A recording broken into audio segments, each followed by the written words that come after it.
Hello everyone and welcome back to another classic movie review. My name is Dalton Burdett and today we're going to be talking about Evil Dead 2, Dead by Dawn. This is a follow-up to The Evil Dead of last week and we will continue with Army of Darkness next week. This film is also directed by Sam Raimi and stars Bruce Campbell in the lead role as Ash Williams. And I'm going to say something about this film that's not insanely popular. I mean, it's generally regarded as a good movie. But to me, this is one of the greatest American motion pictures ever made, which is, it's not for everybody, it's very unconventional, but it's a film that I dearly love, and I, of course, will explain why.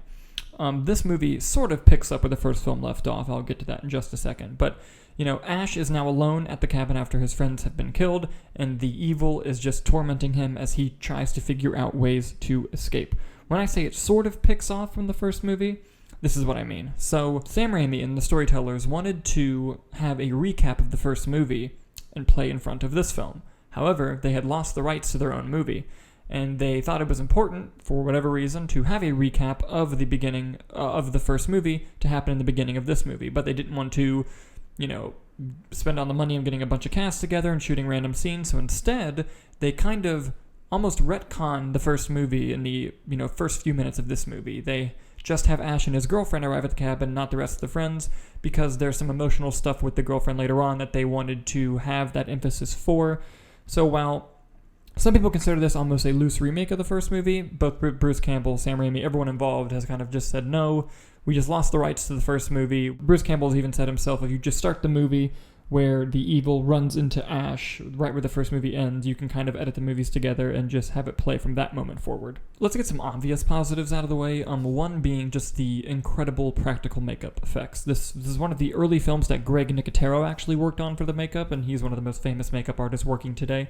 And everything just seems realistic enough to gross you out, but also artistically talented enough to know that somebody made it. And just every time you see a new makeup effect on the screen, it's just gorgeously beautiful. Also, huge positive is Bruce Campbell's performance as Ash Williams. Now, Ash is a very different character in this movie than he was in the first movie. In the first film, he was just a normal teenager who was scared by everything going on and was really reluctant to step up and act until he had his calling at the end of the film to do so in order to survive. Well, in this movie, he kind of starts to get fed up and gets, more mentally screwed with as the evil in this cabin sort of just have fun. They're playing with their food. They're messing with Ash literally for shits and giggles. And he starts to mentally succumb to that and not only, sort of lose his mind and lose himself, but he also just gets fed up with the idea of the situation he's in. He's tired, he's angry, and he's had enough.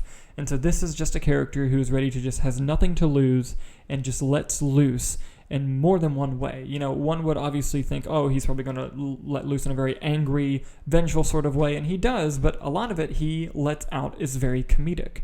And that's the main thing about this film, is that it is tonally extremely different from the first Evil Dead movie, but also this movie balances horror and comedy better than any movie in the history of movies, in my opinion. Yes, there are great examples like Tucker and Dale vs. Evil, Shaun of the Dead, and even like Bride of Frankenstein way back in the day.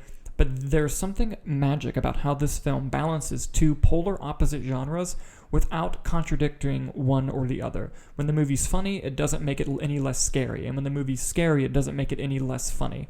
The way that this film is able to contain those tones continually throughout the film is fascinating stuff. Like, as an independent filmmaker, I'm baffled as to how they were switch tones like that and it not feel jarring or crazy. And part of the reason why the film's tone works so well, I think, is because of Bruce Campbell's amazing one-man physical performance. A majority of the movie is just him in this cabin alone. And he is just succumbing to everything that's happening around him while also trying to, come to grips with what's happening, entertain himself, be his own person, and just the hilarious things that keep happening around him, and some horrifying things. Like, there's a beautiful scene that literally starts funny and turns into something dramatic and scary, and there's a scene where he goes to sit and fall into a chair, and the chair breaks. And when the chair breaks, the entire house comes alive and begins to laugh at him.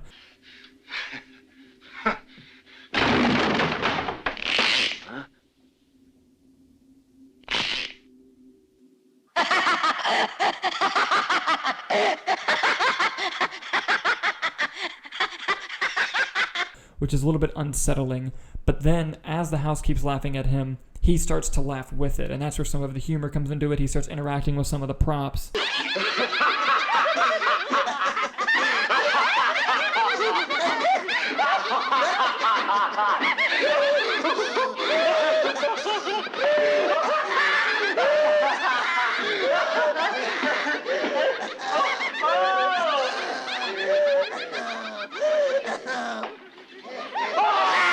But then as he's laughing, he slowly realizes he's probably never going to escape this house, and his laughs turn into screams of pain and agony.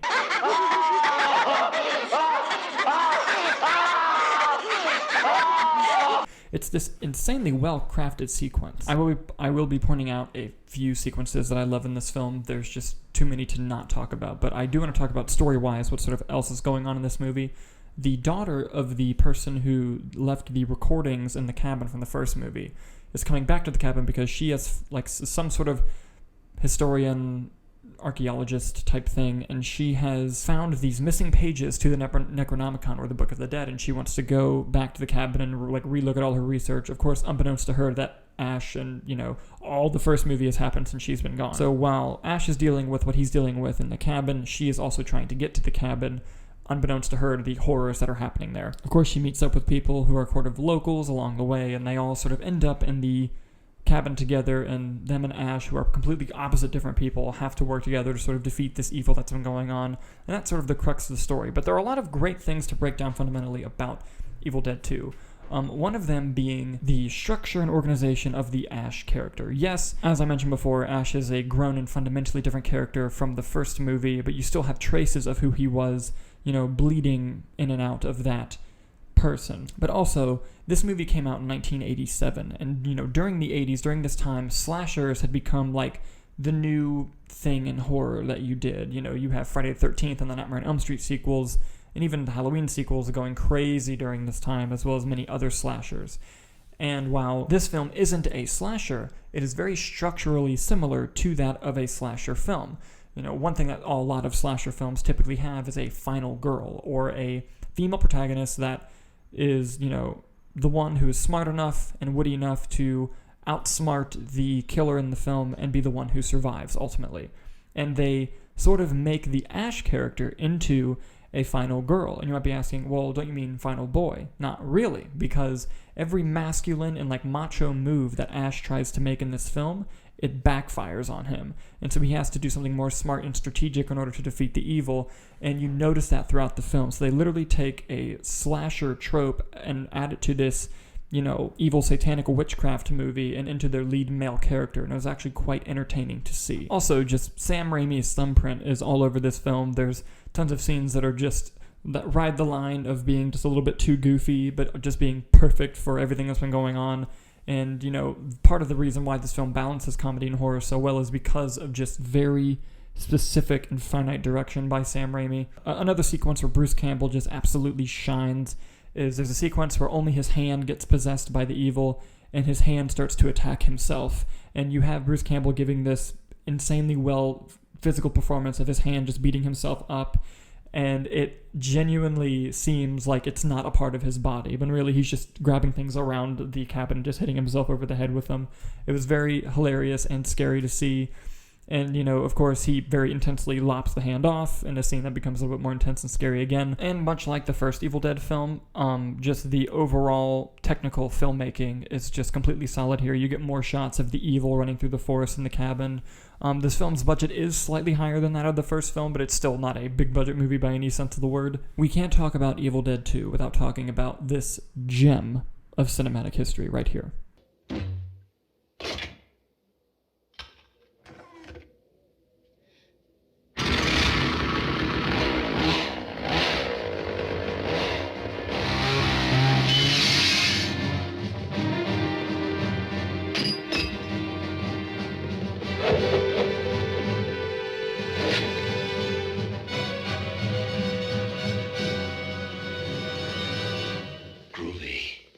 I mean, how do you not just smile at that? In terms of negatives, there's only one minor negative that I would give this film, and that is that the dialogue is a bit on the nose for the caricatures that show up in the film.